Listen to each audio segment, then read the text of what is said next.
अच्छे कार्य करता रहूंगा तो मेरा जीवन बनेगा। ये होता है एकादशी का व्रत। एकादशी का व्रत ऐसा होता है, ऐसा नहीं होता है कि भूखे रहने का नाम व्रत है। आप अन्न नहीं खाएंगे, भूखे रह रहे हैं और दूसरे दिन आपने गलत कार्य कर दिया तो व्रत रहना न रहना बेकार हो जाता है। व्रत तो ये होता है कि अगर मैं वाणी को संयम में करते हुए अपने जीवन को उच्चतम बनाऊं, मैं 11 इंद्रियों से अच्छे कार्य करते हुए अपने जीवन को चला देता हूं, तो ये एकादशी का व्रत माना जाता है, अन्यथा नहीं माना जाता है। ऐसा अगर हम करते हैं तो हमारा जीवन बनता है। तो ये अगर आपको संदेश देता है शौच, संतोष, तप यही कहता है तपः सार इंद्रिय निग्रह। चाणक्य ने कहा कि अपनी 11 इंद्रियों को बस में करने का नाम तप है। और आगे दर्शन क्या कहता है, द्विंदम सहनम तपः, द्विंदम सहनम तपः। तो द्विंद को सहना भी तप है। अब यहाँ पर कहा है द्विंदम, सर्दी खांसी, भूख प्यास सर्दी खांसी को सहने का नाम तप है। भूख लगी है उसको सहो, सर्दी खांसी भूख प्यास, धूप है उसको सहना, अतिवृष्टि है अनावृष्टि है, अतिवृष्टि है अति शीत है उसको भी सहने का नाम क्या है, तप है। इसलिए शास्त्र दर्शन कहता है द्विंदम सहनम तप, ऐसे चीज को सहने का नाम तप है। ये नहीं है कि अग्नि को जला करके बीच में बैठ जाना इसको तप कहते हैं, इसको तप नहीं कहते हैं। तो इस तरीके से अपने आप को ऊंचा बनाना है तो ऐसा तप करना है कि हम अपने आपको ऊंचा बना लें। तो ये हो गया तप, शौच, संतोष, तप, स्वाध्याय। और अपना स्वाध्याय करें। स्वाध्याय एक होता है स्व अध्याय, अपना अध्ययन करें, स्व अध्याय यानी अपना अध्ययन। और उसके बाद एक स्वाध्याय होता है पुस्तकों का, वैदिक पुस्तकों का स्वाध्याय। वैदिक पुस्तकों का स्वाध्याय करते हुए अपने जीवन को बनाएं।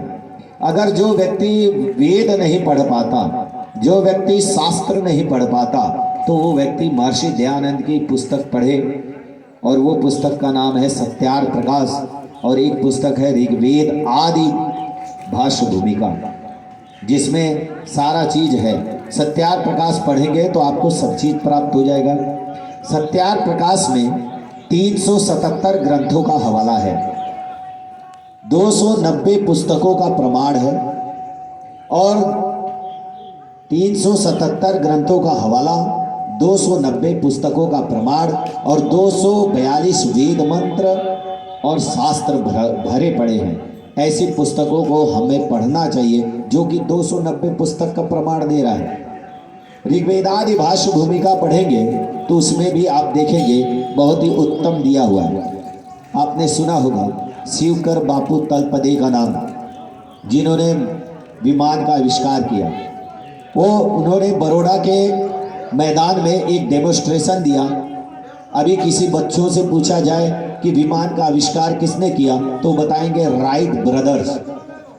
तो राइट ब्रदर्स ने विमान का आविष्कार तो नहीं किया, लेकिन उससे सबसे पहले अगर किया है किसी ने, उनके 8 साल पहले अगर किसी ने किया तो उनका नाम था शिवकर बापू तलपदे, जिन्होंने जब डेमोन्स्ट्रेशन दिया तो उन्होंने जब विमान की रचना की तो रचना करने के बाद जब उसको उड़ाया तो 100 फीट तक ऊपर उड़ा, फिर उसके बाद नीचे आया। ऐसा डेमोन्स्ट्रेशन सबने देखा। उनमें से 2 भाई लोगों ने देखा, राइट ब्रदर्स ने, उन्होंने किसी भी तरीके से उनसे ये चुराया और चुरा करके उसको बनाया और बना करके अपना नाम घोषित कर दिया और नाम आ गया राइट ब्रदर्स का।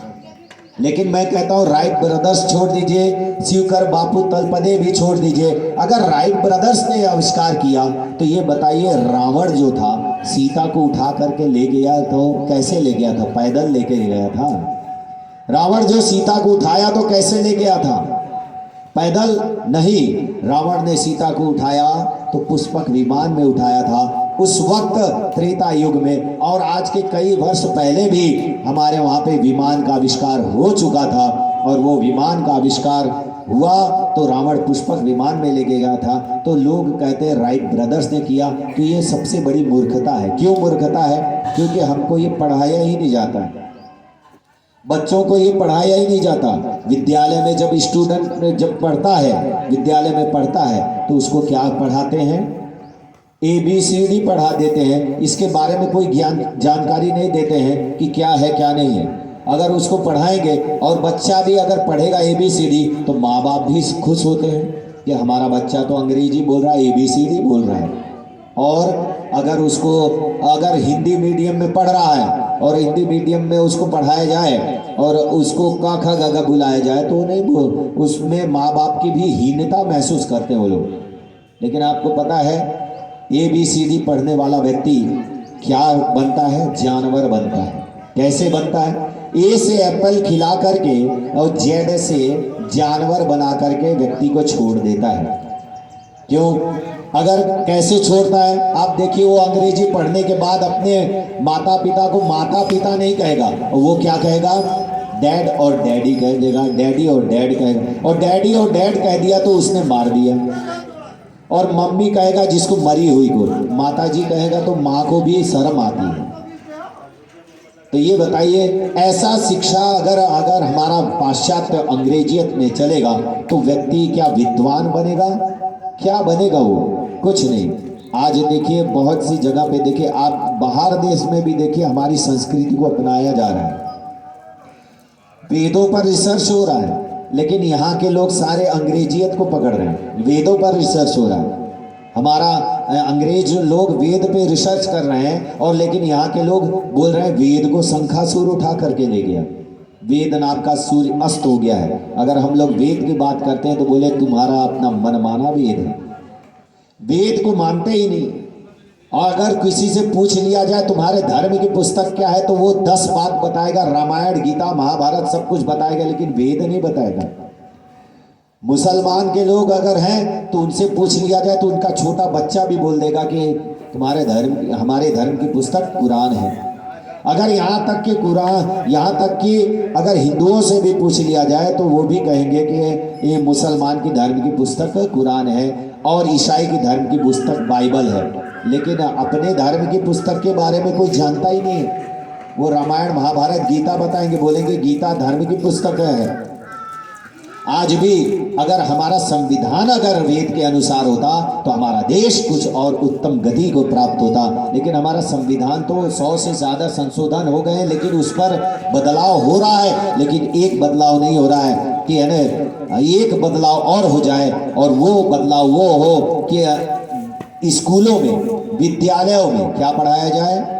विद्यालयों में हमारे संस्कृति वेद पढ़ाया जाए, विद्यालयों में ऐसे अच्छी चीज़ पढ़ाई जाए ताकि सबको पता चले, हमारे इतिहास के बारे में पता चले, इतिहास अच्छे उत्तम पढ़ाए जाए तो हो सकता है कि हमारा देश कुछ उत्तम गति को प्राप्त हो। और मैंने सुना भी है अब ये होने जा रहा है कि विद्यालय में अच्छे इतिहास को पढ़ाए जाए, नहीं तो लोगों से बच्चों